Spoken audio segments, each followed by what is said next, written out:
This episode is brought to you by Indeed. Stop waiting around for the perfect candidate. Instead, use Indeed sponsored jobs to find the right people with the right skills fast. It's a simple way to make sure your listing is the first candidates see. According to Indeed data, sponsored jobs have 4 times more applicants than non-sponsored jobs. So go build your dream team today with Indeed.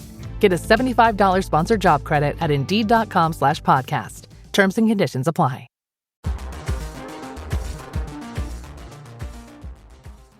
Hey there, welcome to Why We Roll, a tabletop role-playing game design podcast. We're your hosts, Chris Pickett, creator of the historical fantasy game Dance Macabre, and Wythe Marshall, creator of the political sci-fi game Stillfleet. Throughout the show, Chris and Wythe hope to amplify new creative voices. We'll chat with different TTRPG designers, focusing on the world of indie games. We take a curious approach to game design, working through a range of mechanical and narrative questions that are pertinent to many designers, players, and GMs. We hope to showcase fresh and even challenging ideas about what makes imagination-based games just so powerful. Okay, let's find out why we roll.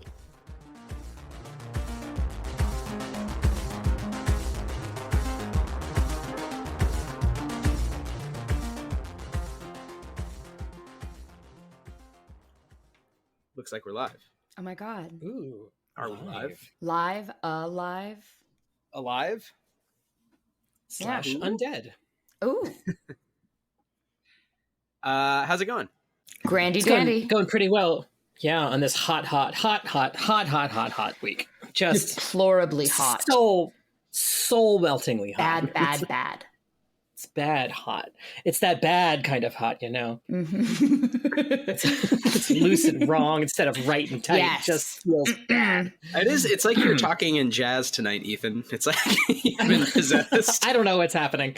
It's the heat. I'm hallucinating. I am melting into my seat. Yep. My brain is leaking out of my ears. Mhm. Yeah. I also don't have the air conditioner or my air filter on right now for audio quality, and I'm slowly dying in my seat. But You're it's like hot enough to turn the church key on a Schlitz without any man touching it, you know? And you're like, what? Like, Ethan, where? Well, welcome. So Why We Roll right now is doing a little special extra bonus, which will come out, you know, but for now, if you're watching live, if you join us, thank you for watching, of course. We have with us the producers of the Sometimes Stream, my co-creator of the Sometimes Kingdom RPG, and just some friends here. So we're going to talk about the Sometimes Kingdom, which is, you may have heard on this show before, Ethan Gould, the lead artist from Stillfleet's fantasy world that he's been working on with Erica Simpson. So we have the two of them to sort of talk about that whole project, but especially to kind of announce, it's not really a secret, but, you know, to promote basically that we're finally like making it official that, yeah, we're doing a show about the Sometimes Kingdom. So does that sound right to you guys? Do you want to add to that? Do a little intro? I think that all sounds really, really good. Yeah, I guess we can just go really quick through. Like, Erica, why don't you introduce yourself, and then I will introduce myself, and then we'll take it from there. Great. My name is Erica. My pronouns are she, her. I am a storyteller person, human. Of many varying origins. And I work with Ethan on the Sometimes Kingdom world-esque piece of existence in a general creative capacity that is influential in some areas and less so in others. And we will find that out as we talk about them. How mysterious. I know. Yes. Well, because really it's like a jigsaw puzzle. There's no fine lines. It's like the borders in the eastern part of the country, like wavy. It's a jigsaw puzzle with no borders. It just keeps growing or shrinking, and then it's a different shape than when you start, and it's a whole like a jigsaw puzzle of that Floam stuff from Nickelodeon 1990s. You mean like tactile foam? That sort of that moves around. Yeah. Or flubber. Floam. Oh yeah. Flabber something. Don't mix those two. Oh no, yeah, it's like crossing the streams in Ghostbusters. It's what happened to Challenger. Rip. No! Okay, so dark. In the interest of time, so we're gonna keep it nice and tight.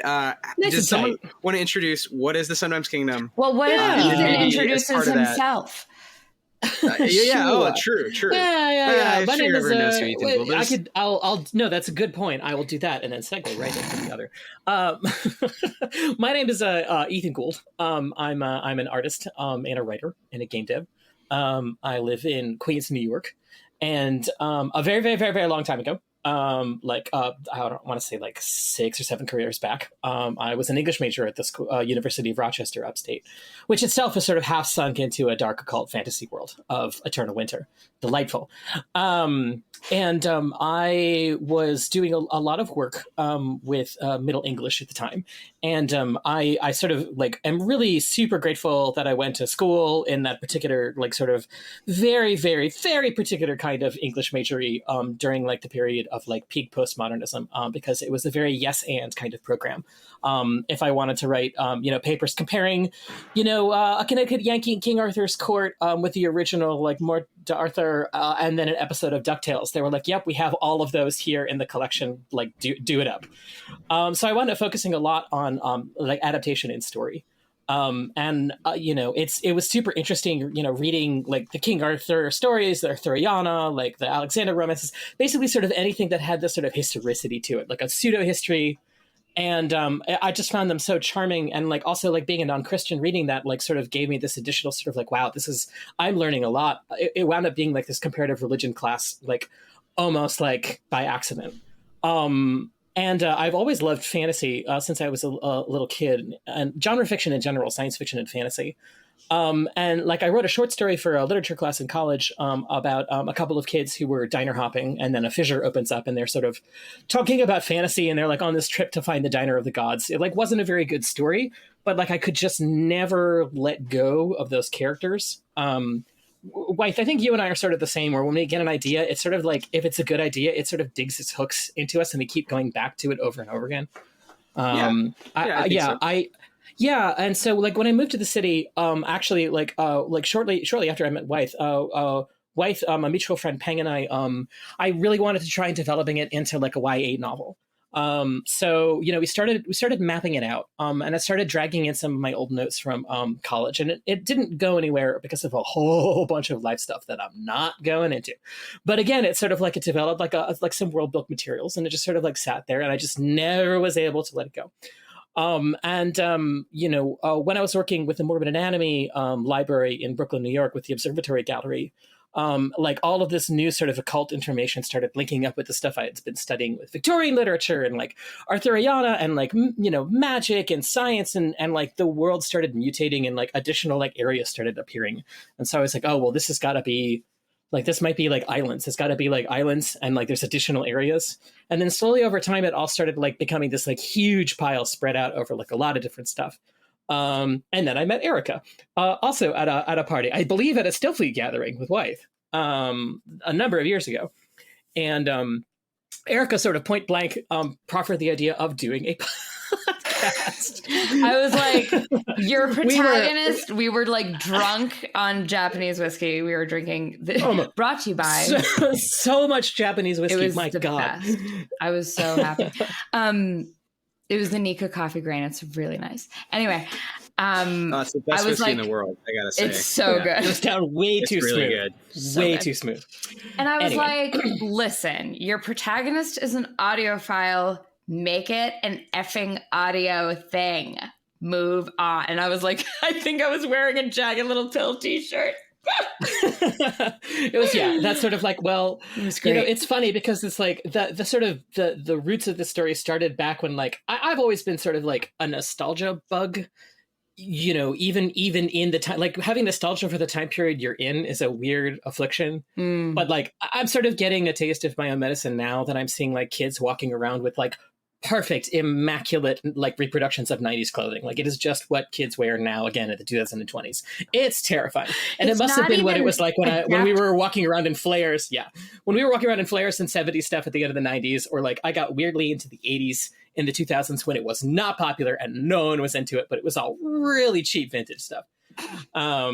But like, so you're always just a little bit out of sync with time. And I feel like that idea, like, kind of really works really well with audio. So we started developing it, and it was an excuse for me to like really kind of just take stock of all the world building stuff that had been developed over like a billion years. And like, you know, since then I sort of had filled out like a little bit more of like, you know, English majory type, like the completist in me is like, oh, I must read all of the Breton lays. Like I must do blah, blah, blah. So it's like, I took those notes and I took the world notes and sort of put it all together. And like over, I guess, about a month or two, I started putting it all into like one big Word document. And I started to see like the outlines of like, okay, this is actually like, you know, one world. And it's very clear that there's like different vibes for the different islands. There's like this occult, spooky winter island, and it's always winter there. And I worked a little bit with that with like a kind of series of short stories in grad school, the SVA. So it's like, okay, well, there's the winter island. And then like, you know, some of the earliest stuff from like, from those kids in the diner and like, you know, sitting on that rooftop in Williamsburg together, like, okay, well, that's the Greens. Like, well, maybe that's like spring and summer together. And so like, it started like, oh, I needed to come up with a name for it. And after banding some stuff around, Seasons Keep seemed like both like very direct and simple and also very obtuse and weird. So that just sort of stuck. So the world book really started accumulating, and I think Erica really helped sort of like keep that on track and keep it building up with the idea of like the protagonist in this, I like group dynamics. So it's almost sort of a no-brainer that it wound up being a game as well, because games are all about group dynamics and you're playing at a table together. Like trying to slowly build a world that was like about people and also the world itself, and magic, obviously. Got to be magic. Magic's mandatory. I'm sorry, I didn't mean to cut you off. Would you say? No, I cut you off. Keep going. So we started doing casting, and we started doing workshopping for it, like with small little groups and like early sort of scripts, and and then started like really getting into like better drafts, and then the pandemic hit. So we started working on it very remotely in this sort of weird new world. Like I did not have access to my meds, which is always super fun. It's a great time to be in total crisis and have two people being totally ADD'd out. I just didn't even have meds yet. So that was right. Oh, that's right. That's when our meetings used to last diagnosed. 3.5 hours. Well, that's the only way that anything got done. But it was also great. I felt like it's so funny because I feel like we started like with this sort of professional, like, you know, collegiate kind of atmosphere, like with a work task. And then like we became friends through that, which I think is a really funny sort of 1,000% invert kind of way to do something with a creative project. Yeah. Well, hey, yeah, we were all stuck inside our boxes with only our Zoom boxes. With our magical Zoom super future technology, yeah. Well, so we have the game in development. That's part one. Now we're at part two. Yeah. You guys were working on some sort of audio version, which may still be in the works, will be in the works. We can talk more about that. But I think the main thing we were going to talk about today is in the meantime, we did actually start a year ago. Mm-hmm. So it's going on for a year. Which is very exciting. My how time flies.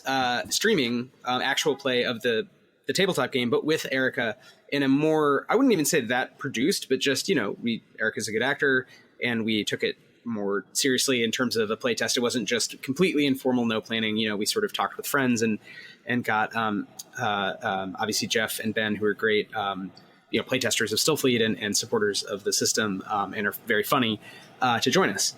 So that show evolved from just let's do some actual play live stream sort of play test of the game without any commitment to formalizing it.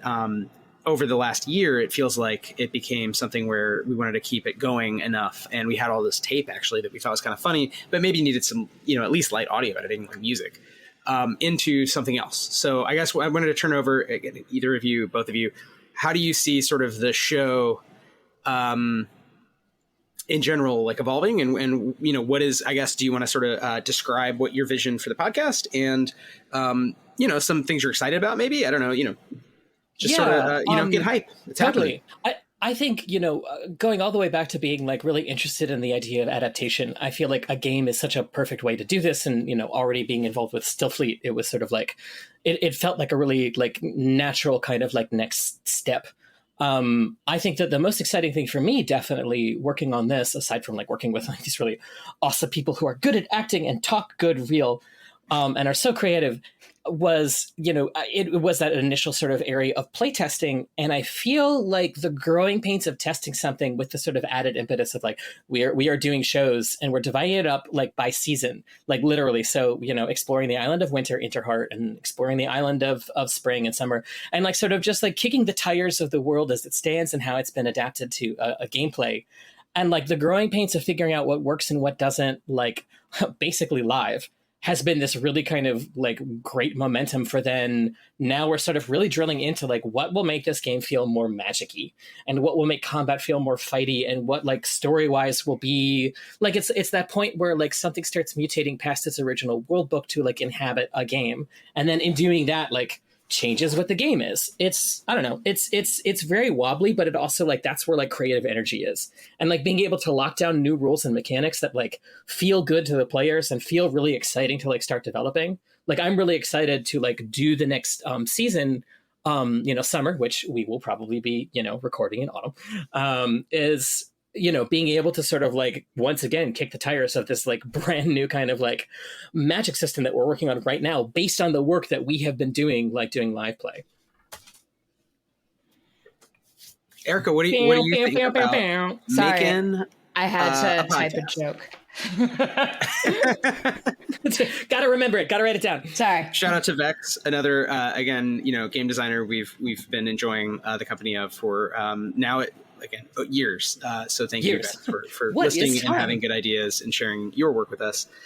Erica, what do you think about the upcoming podcast and how, the evolution of the show? What do you want to do with it? Anything you want to sort of point out that's exciting? I don't know. So yeah, there's plenty of stuff. So, the upcoming podcast, it's funny because the upcoming podcast is in the past and we're here in the present, which is therefore the future, but also now the past because it just happened. What? And time is relative. So it's funny to think about us a year ago, like, we did this thing, we recorded it, we were playtesting these characters, this world, these dynamics and ways to look at things. And what I really enjoy is I really like a connection. I love a connection to another thing. I love an intertext. I love a metaphor. I love something that fits.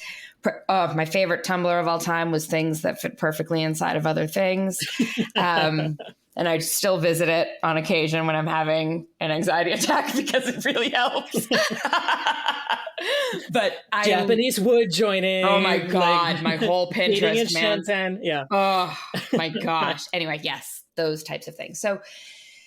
So in thinking about this narrative world that we had been working in, and now there's this playable world, it really kind of got us working with like how or reacting to and then playing with how people think and what people are inclined to do action wise, and if what players are looking for versus what story is, how you can bake story into a world, how you can how we can play with stakes in the game of it, how we can keep our metaphors straight between the game and the world, how we can allow them to be juxtaposed at certain times. It's all been very philosophical and fun.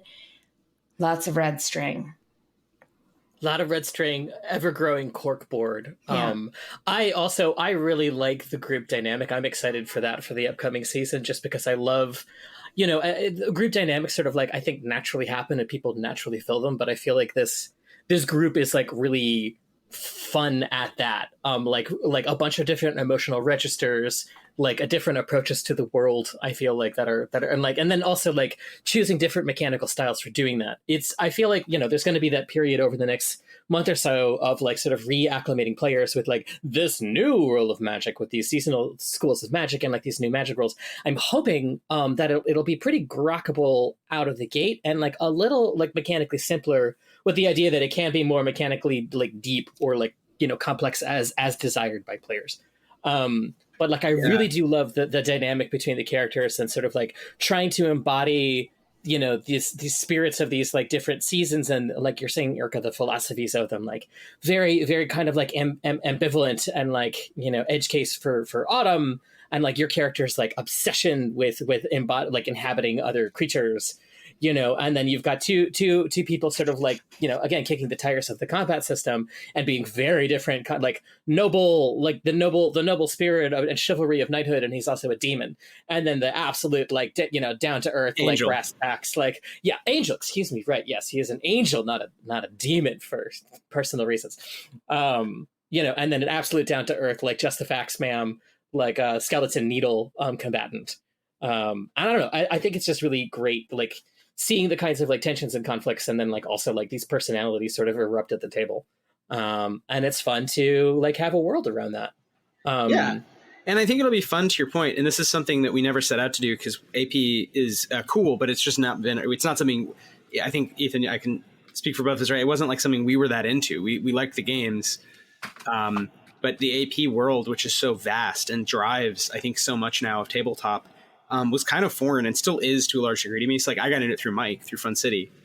And it's taken a while to admit that like it is really fun, and it's kind of necessary, I think, frankly, and it's really useful from a design perspective, play testing. Yeah, like all the stuff you're saying. So like the magic that we finally feel like, okay, we're on the right track. We have something really that feels kind of unique and just different and more sometimes kingdomy, and not like a reskin of Stillfleet or anything else, a reskin of D&D. I think it will be fun to have a hard break, but unlike seasons of AP where the characters all change, it's like, oh, it's the same characters, just all of their stats and powers have changed. But that's fine. Been this way the whole time. Retcon. The whole time, the whole time. But and I will say just quickly, and you guys take it back, but it feels very meta. Like it feels to me, from what I understand of the sort of short story version, the outline and partially written novel version, the somewhat produced, I've never really heard an audio version, like it feels like part of the story of Sometimes Kingdom, which always had the character of, I think, both for like funny accidental reasons and like life reasons, but also like on purpose, Ethan, like the kind of medieval troubadour style stories of the Arthurian tales of just bullshit on top of misinterpretations, games of telephone, and just time and the accreted cultural meanings of things. So it's funny that the way you've gone about producing the AP eventually has backed into that same kind of cultural meaning making and revising that happens in the world of the game that characterizes the world of the game, right? So you guys can take that however you want, but I think it's charming. I like it. Yeah. And I'm gonna say it was totally intentional. It was on purpose. It was due to catastrophe. Yeah, 100%. Listen, whether you want it to be or not, the way the whatever you make makes the way you make it. And whatever you're making is going to make itself that way. So, and if you get in the way of that, it won't be made. So good luck. Yeah, I'll buy that. So I'm not buying what you're selling. If the story of how it's made tells the story of the thing, good. The universe should look like the iris of an eye. That it should be. That's how it all. That's how I feel anyway. Good at you. This has been so you wanted the podcast to replicate the making of the novel and audio drama, and like all of which is replicating each other, and it's all in a state of kind of inchoate whatever, which we will wrestle into bookdom at some point for the game. But I feel like what's interesting, because we're not an AP, like our jobs are not about AP, this is just fun. So it's actually very freeing, right? It allows it to be playtest. For me, it's like, ooh, it's playtest time. For you guys, maybe it's useful for like informing the audio drama. And then on top of that, hopefully it is also good AP. I mean, we do want to, I think the podcast version, especially because the audio will be cleaned up and there's music by Will Savino, Music D20. We're using non-exclusively, but some really, really cool music that Will's very sweet and helped us sort of pick out of his 4,000 songs of fantasy music. Amazing. So yeah, we're very excited. So that to me, it's like it's doing this multiple duty thing, which again is a little different than if we're just making the best possible like D&D-esque podcast. That's a very crowded space, and that's a kind of different brief, I feel like,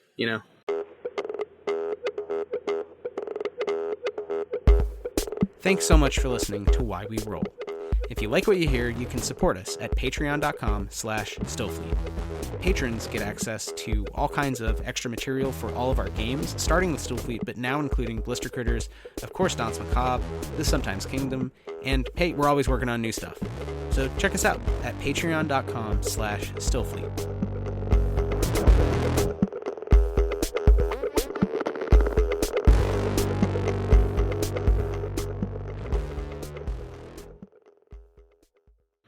Yeah, and I feel like, I mean, for me personally, like, I don't know, if the whole process doesn't feel a little Muppet Show, I feel like I'm not super happy. Like, it's, you know, that sort of golly gee, let's put on a show, and it's like, well, the Chaos Muppets are here, and then there's the Kermit Muppet trying to keep it together. Like, I'm familiar with that model, and I feel like, because I watched so much Muppets, just an unbelievable amount of Muppets. I don't know, it is interesting to think about how this is weirdly so low pressure because we just sort of started doing it, and like we're like, yeah, all right, let's start doing this. I have found the process of GMing it like weirdly not stressful. Like, you know, as long as I do the requisite amount of work to like put together like, you know, the general sort of like campaign notes and the location, but it's also a really nice opportunity to like sort of revisit some general like source book, world book stuff and being like, oh, I do not have a name for that port, or like, where does this is? Or like, you know, like how does the topography here work? How do you get from here to there? And stuff like that is really important to a game in certain contexts, especially if you've got characters who like, you know, one of the classes of characters is journeyer. Your whole job is to help shepherd the other players and yourself from here to there. So it's like, okay, well, I guess this needs some kind of map now. So like it just prepping for the sessions, it like is helping to fill out like a whole bunch of like, I don't want to say missing pieces, but like real vague pieces. You know, because every time you think you've gotten the lore out of your head, it's like, nope, there's more lore in there. It just keeps going. More lore, too much lore. Pare back the lore. If anyone is wondering, Ethan does know what every individual barrel in Seasons Keep looks like and how they are different. This one's a tall barrel. This one's a short, fat, stout barrel. This one's filled with flowers. And I thought we weren't going to do the Bubblegum Shrimp barrel listing this time, guys. You keep bringing it up in production meetings. It's 2E rules now. Every single object has an intricate set of I keep deleting the D1000 barrel table in the book, and Ethan just keeps rewriting it from memory, which is just incredible. No, but that's so lore. I think that raises a good point about lore and the interaction of these things, because it started as a story, and in your head it was like driven by the strong narrative. But where I remember working with you on the novel with Peng, and it was kind of more like an encyclopedia, which was very much, Ethan, more what you and I were doing, speculative, you know, ecology and neuroscience and generally just science, but also this kind of cultural dimension like amuletics. We were doing these projects where it's kind of fake history, fake anthropology. And it felt like, while Son of Kingdom was about teens who were audiophiles from New Jersey getting in a car that magically takes them to like cool Narnia with people like smoke cigarettes or whatever, like it also felt like just Ethan's encyclopedia of every legend ever in a very fun, interesting way. And I've seen it with your GMing where like suddenly there's a giant and suddenly there's a talking fox and there's like the vampire staircase, like the fact the staircase was the villain all along. I mean, not only could no one have predicted that, but it may be like a truly unique invention in the history of why would fiction. They have predicted that? I don't know. But it does feel like this eclectic mix of things, and the lore kind of coming first feels to me very much part of what the Sometimes Kingdom is, and that problem of definition, which is kind of a good problem, I think, in the long run, but in the short run, like, yeah, in the crowded space of D&D like games, it's hard to be like, oh, it's D&D, but this time all the references are from, you know, whatever other culture, whatever time period, whatever it is. In this case, it's like, no, it's like a meta position to those things. It's a certain ironic distance to those things. I think that AP also helps with that because it forces us to have concrete examples. So suddenly the Vampire Staircase takes center stage because it's a great example. And it feels both in the story, it's like a real villain. It was like a real house of leaves. We're trapped within it. But it also felt kind of funny because it's like, oh, we're fighting a fucking staircase, you know? I think that mix of sort of humor and whimsy and Muppet Show with the fact that like it did serve a narrative purpose in a D&D like game and created dramatic tension helped me understand like, okay, I think I see what Ethan's doing in relation to all of the other sort of retro clone, like, you know, you're a fantasy ranger or whatever kind of games, right?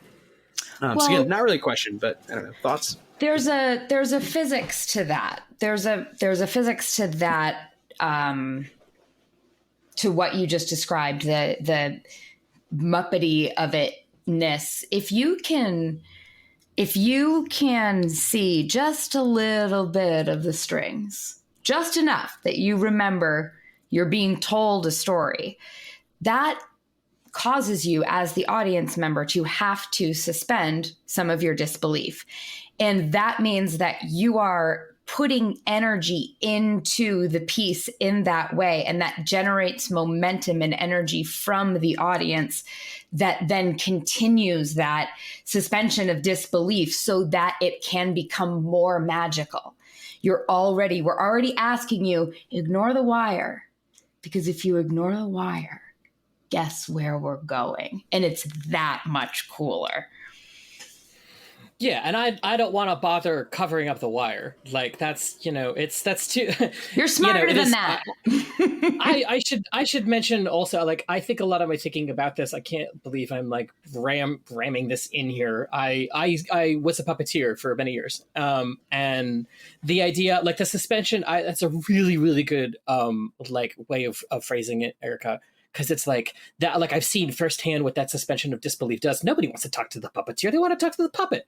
Everybody wants to believe in magic a little bit. And I think my sense of humor is like this very sort of like, it's this very diasporic Russian, like Jewish sensibility of like, ha ha, uh-oh. So it's like, it's hard because it's like, this idea that like, we were just, I think all unseparate sort of threads in relating to the game, talking about this relatively recently, that like, the idea of like grimdark and kitschy and cozy and metal all sort of being at opposite axes. It's sort of like, I think a lot of times, especially like when you're part of like a subculture or like you're in a particular niche interest, like all that stuff kind of collapses in on itself.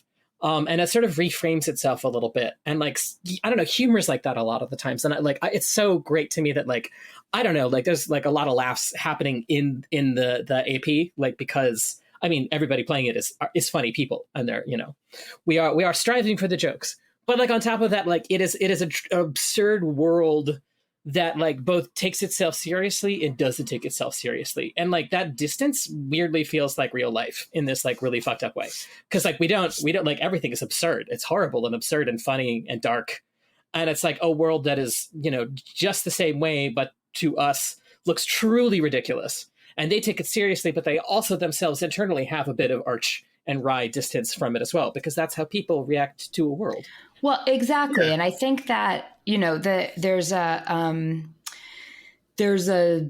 specific slice of the humor metasphere that you get at really well. And it's a slice that intersects or it runs parallel to when somebody describes animals, like as God was creating animals, and like snake is like a danger sock, or like, whatever that internet meme is. It's that type of the world itself becomes an ironic commentary on the absurdity of itself by becoming a commentary on the world that it isn't. And so you get to play in the positive and the negative space of what the example is, and just call out the absurdity, but then also call out or call in the absurdity of like what it is to have, how absurd it is to have a physical sensation, or what fingers are like and that's relatable content. Totally. And it works. It would work kind of in any world. And it's really nice to see it in the Sunrise Kingdom. And I think the Sunrise Kingdom is a good engine for getting there. And it's not to say that other games don't get to that point, but like, I think it's, I've said it before on the show and I'll say it again. It's called in literature, Martian poetry, the idea of creating this kind of alien language that the reader or viewer or listener can understand, but it has that strange distance, which is often funny. There's an irony, meaning it's sort of unexpected, but it's understandable. So it's a tension between the sort of familiar and unfamiliar. And, you see it, I think, when it's treated seriously, as in the original poem, a Martian sends a postcard home, where the term comes from. So this early 20th century, I think, British poet writing this great poem that's very touching, actually, where it's very funny because it ends with, at night they watch, everyone watches their own movies, against the back of their eyelids. and everyone has a little room where they hide their shame, and every shame has a different smell or something like that. And when you think about it, you're like, oh my God, like it's such a great description of this Martian anthropologist kind of trying to report on humanity, but it's very touching. And I think you see that also with Strange Planet. I don't know if you guys have seen that show. I never read the comics or whatever. I guess it's a webcomic, but it's a show on Apple now. That's very funny. It's a great webcomic. It's a great show. And it gets at that with like, there's episodes about drinking and smoking. You know, they call all forms of booze mild poison. It's like, oh, would you like a mild poison? I will have a mild poison. And it's like, it kind of gets at the joke of like, I know this is bad for me. Maybe I shouldn't have another, you know, and awkwardness around dating, but it's all written in Martian poetry. So it's sort of like, it takes a second to get into it, and then it becomes very funny, very touching. I kind of view Sometimes Kingdom a little bit, and again, maybe this is a provocation, and you guys can tell me I'm wrong, but to what, Erica, you were just saying, it made me think of that kind of mode of storytelling where it is meant to be familiar, very, very familiar, and we've all had these experiences. I've never been turned into a skunk, nor have I been a Quebecois cop who's like slowly becoming less conservative, even though all of his peers obviously would, you know, but it's like good actors, everyone, good actor. But I have been fish out of water. I have experienced loss. I have experienced like not being able to achieve the thing I wanted to achieve and having to reformat what the quest even is in my mind. And so that's what, you know, the touchstones for me playing as an actor, a skunk who like wants to be turned back into a human, but kind of realizes that'll never happen. Is like touching not any of those made up things, but something I think very human. And so the translation into kind of this Martian poetry of like, okay, I have to pretend to be a certain kind of person and a skunk. It's like a false, you know, it's like, I know that the viewer is going to get through that. Hopefully, if I'm doing my job as a player in the RPG, and we're all telling the story together to sort of a more emotional place. And I think, Erica, you were saying like about your character being so obsessed with alterity and discovery to almost like an increasingly pathological degree, like putting us in danger degree. Yeah. Yes. But it's kind of, it feels very true. Like, you know, it's kind of the mad scientist trope, right? And it feels like you're inhabiting it in a really fun, interesting, true way, and in a different way than the traditional, very masculine kind of engineering focused mad scientist. You're doing it as this mad psychoanalyst or mad therapist, mad social worker. And it's like, and who's magical, right? Who's also extremely powerful magician. So it's just interesting how those real human touch points get explained in the Sometimes Kingdom world. So again, not a question. I for some reason cannot ask questions today, but it's rad. But that's real conversation. That's saying ideas and stuff bouncing off. And I mean, that is something that I think what you're getting at is there's like an askew honesty to what's kind of happening, where what you're seeing there is partially, I'm a licensed massage therapist and I am obsessed with anatomy. I am also so ADHD that the fact that I wasn't medicated until a few months ago is like insane. Cause I mean, the way my therapist describes it, she's like, this is a whole nother thing. I'm like, oh, that makes sense. Things make sense. I get it now, kind of. And that, like, my relationship with sensation and what it's like to have a body, what it's like to experience pain in that body, what it's like to push on someone else's body, what it's like to be pushed on and experience release, what it's like to recreate that for someone else. How do you navigate that room, making sure that this person feels comfortable trusting you to be naked while you heal them? And that there's so much analysis and like empathy and all of those things that go into that. And so that goes into this character. But that's also how how Ethan built this world, and then how we came to build this world. Whenever we sit down to answer a question about, we finally figured it out. We finally gotten it to the point where it can happen a little bit faster. And I just go, so what's going on in our lives right now? Because that's always the answer to the question. And we had a series of really great, really efficient meetings recently where we just started with like, cool, what's going on for you in your week? What's going on for you in your week? Oh, that's the theme right now. I guess this is the metaphor for this thing that we're creating now. Because if it comes from that place of honesty, the laces tie themselves up, the grout gets wiped clean easy, and everything comes together because you're working from things that actually exist that are just kind of repositioning themselves against each other. And you get that honesty, but off, and it gets to become magical. Yeah, in sort of like trying to dig in, like the big sort of like, I guess, effort, in redoing, some of the, I guess, like next steps aside for redoing sort of the magic system and some of like the mechanical like operations of the game, like redoing magic for the next season is sort of been sort of like this process of like taking a lot of like the past notes and talking about like the philosophies of these different schools of magic, and then like creating these like truly bananas like lists of vocabulary words, and then having these lists sort of like have like in-house kind of like tags, sort of deprecating a tag system that we had sort of been using externally for the game, and sort of simplifying it and like keeping it like in the background for like, operating the rules and like generating them. But then like sort of having these like very vast like tables of like words, and having like a little bit more creativity and like the ability to like create magic. And it's interesting because it is like yet another distillation process of like sort of like you start getting this idea of like, Springside and Summerside don't exist. It's this nonsense idea. Like there's plenty of like fantasy about like, seasons and like different things, like especially like in the JRPG space, but like trying to be like, no. This one is like a weird, grody, late 20th century version of that, where everything's kind of seedy, but like it's also very queer, but also this. And the philosophy of magic is diametrically opposed to the other one, but it has the same rules at the bottom. Like it winds up weird, like the specificity of it gets so specific that like those conversations like actually like bear this really great fruit. And suddenly you've got like, no, this island is like this, and this is how they think about it. And that filters down to like the characters, and like in the AP, how people have been playing them has been matching up with like the sort of characterizations of those worlds. And I'm hoping in this sort of next round to like be able to hand them like, here's a paragraph about the philosophy of magic that like you have and you learned, and like here's your magical table, like go ham with it based on what you've already been doing. So it's sort of like taking this really broad amorphous sort of blob about what's going on with us, and like, what sort of like is really needful in the project itself in terms of like building this like robust world, but then also like, immediately then handing it over to actors to be like, play. Like, because that's all this is about, really. It's really just about like finding joy, break it over and over again until we figure out what's better. Right. And we did a lot of like, play. Okay. How do you wish you could play? All right. How can we incorporate that? Okay, play. All right.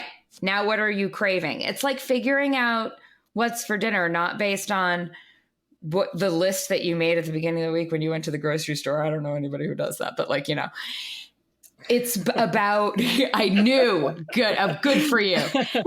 We're foodies. We have a ongoing list, and we have different grocery stores. It's a never-ending list, yeah. It never ends, but it's cycles of more Thai food and more non-Thai food, and we do keep to the list, not like religiously, but just you need a list if you're buying like 100 things at a time, or you'll forget.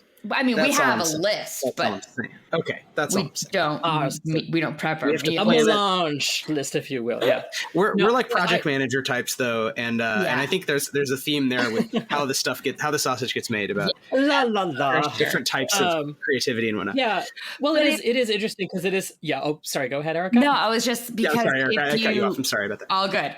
It's this thing of going, what am I craving, and then ordering that. And it takes a little while of circling the drain to figure out what's actually going on. And like, wait, but I want more of this, but I want more of this, but I want more of this, but I want more of that. And where we battered around in the past now 3 seasons of the game has led us to some cool places that, if you're listening to this now, might be a little far away, but still very exciting. And will be a really fun, I think, place to build to, because it shows so much of I think what we were trying to get at the whole time, and having a blast doing it. But then, okay, this is what we've been circling, and this is what here's a new way to look at it. Now play. And see, and then we'll see what happens. Right. Well, so it's almost 7:30. I want to give you guys the last word and all that. But I did want to just correct myself. Craig Rain is the writer who wrote A Martian Sends a Postcard Home, and he's actually not that old. The poem was written in 1979, but it is written set in the 1920s. And I think I took it in a class with about British poetry and stuff, and we were reading Eliot. And I thought because of the way it is written that it was 100 or not 80 years earlier. I mean, that time transposition is very, very, very in line with this whole conversation. Yes. So I just wanted to call out Craig Rain. It's not. He's probably not dead. He's not that old. That's. I put a link in the chat. But final word, relatively quickly, because this is meant to be just kind of a teaser, right? And then people will hopefully listen to the Sometime stream, and we can have you guys back on, and because it's a lovely discussion, and do more proper the Why We Roll episode with Erica. You know what I mean? And talk more about, I think at that point, the game. I will say one reason that I don't want to do too much of that now is just because Ethan and I are right in the middle of redoing kind of everything.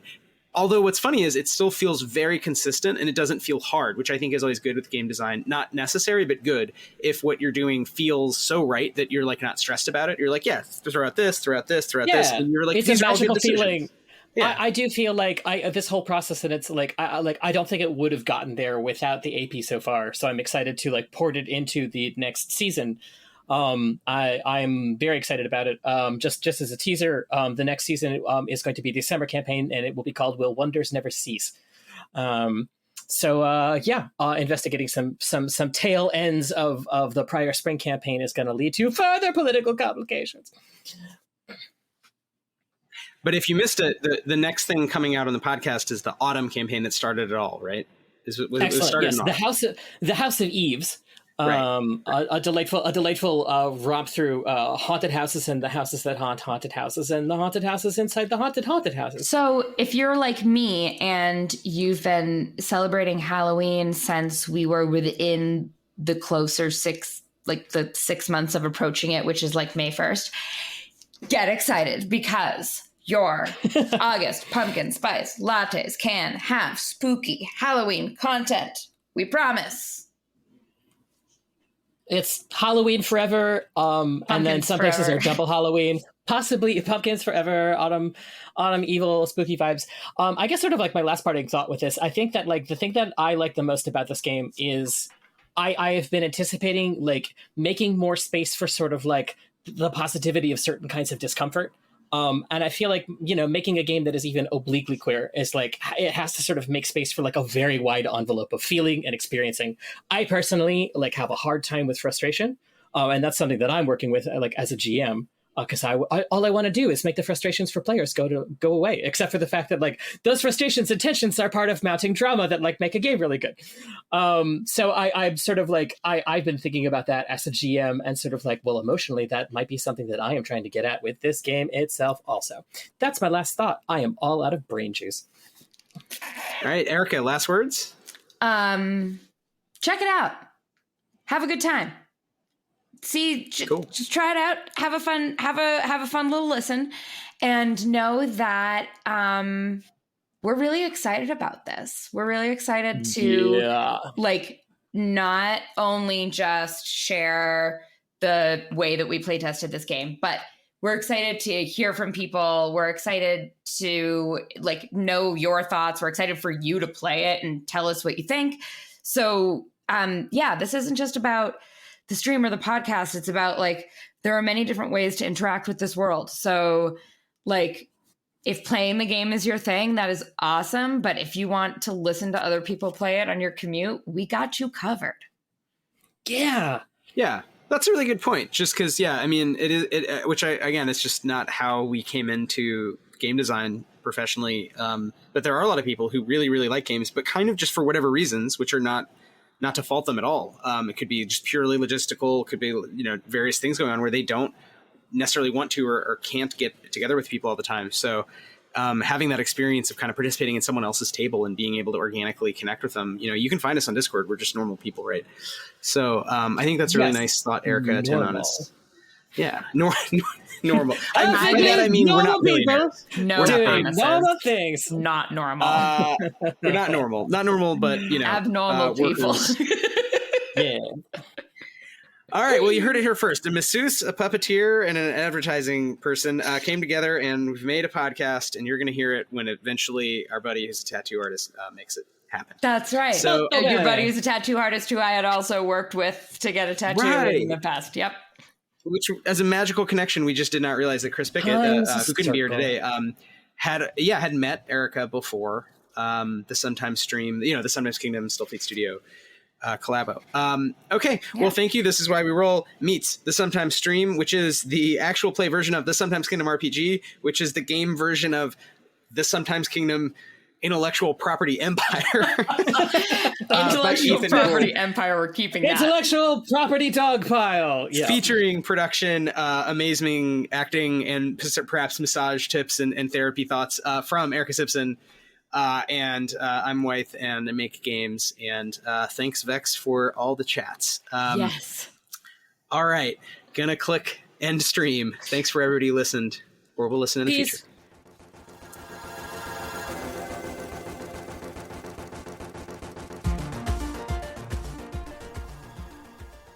Thanks for listening to Why We Roll. Our theme music is by the brilliant Sam Tyndall and Arpline.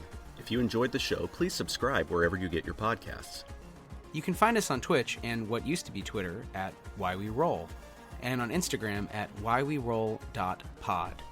You can find out more about Dance Macabre at timespaceplace.itch.io/dance-macabre. You can find out more about Stillfleet at stillfleet.com. Thanks for listening.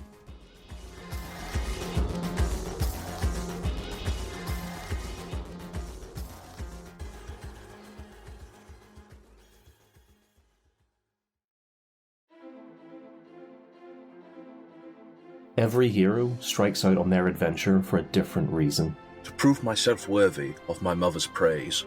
To write my own story and discover who I really am. To prove to my family that I am more than they believe me to be. To revive the god that has chosen me. But when the fragile balance of the world is in jeopardy, and sinister forces move in the darkness, heroes will be tested, pushed to their limits and beyond. And it will be left to them to determine if they are up to the task. There is a darkness rising. Will they be able to overcome the challenges and meet this evil head-on? For my god. For my story. For my freedom. For the world. To restore the balance. Modified Role Season 2, The Chronicles of Erin, a D&D 5e actual play podcast. New season, new characters, new story. Find us on all the usual podcasting apps or at modifiedrole.com.